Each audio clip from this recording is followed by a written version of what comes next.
భయపడకుడి, పేరు పెట్టి నిన్ను పిలుచున్నాను, నీవు నా సొత్తు. యెషయా 43:1.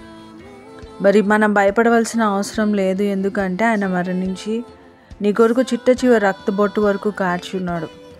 ఆయన వెలగా తన రక్తాన్ని, తన ప్రాణాన్ని ధారపోస్తున్నాడు కనుక ఆయనను మించినది ఇంకే లోకంలో ఏది లేదు. ఆయన అపవాదిని జయించినాడు కనుక ఆయన మన సొత్తు అని సెలవిస్తున్న ఆ వచనాన్ని బట్టి అపవాదికి కానీ, అప్పులకు కానీ, ఇరుకులకు కానీ, ఇబ్బందులకు కానీ దేని పేరైనా నీ ముందరొచ్చి నిలబడితే అపవాదిని ఎదిరించుడి, అప్పుడు అది మీ యొద్ద నుండి పారిపోవును అన్న మాటని జ్ఞాపకం చేసుకోండి.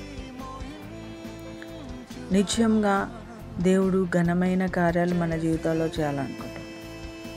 అయితే జ్ఞానం లేక నశించిపోతున్న నా జనులు అన్నట్టుగా కాక జ్ఞానముతో అపవాదిని ఎదిరించండి, అప్పుడు మీరు జయ జీవితాన్ని కలిగి ఉంటారు అన్న వచనాన్ని ప్రకారం ధైర్యంగా నిలబడితే మనలో భయం అనేది ఉండదు.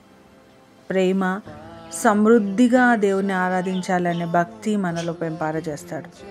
కాబట్టి అలాంటి కృపాకరణ కటాక్షాలు దేవదేవుడు మనకు నిరంతరం అనుగ్రహిస్తూ ఆయన మాత్రమే మహిమ నొందు అద్భుతంతో మనం తీర్చిదిద్దును గాక. గాడ్ బ్లెస్ యూ వాళ్ళండి. చిన్న ప్రార్థన చేసుకుందాం.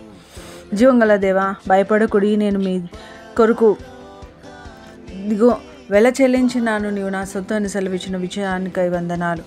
అవును నాయన, విజయాన్ని బట్టి కృతజ్ఞతలు, కృపను బట్టి వందనాలు. కోటాను కోట్ల స్తుతులు స్తోత్రాలు చెల్లిస్తూ దీవించి, దర్శించి, ఆదరించి, ఆదుకోమని పరిశుద్ధుడు, పరిపూర్ణుడు, ప్రేమస్వరూపుడు, ఉన్నతుడు, మహామహిమోన్నతుడైన మీ చిత్తానికి అప్పగిస్తుండగా సంపూర్ణ సమృద్ధాన్ని గ్రహించి ఎలుదురుగా. ఆమేన్. God bless you.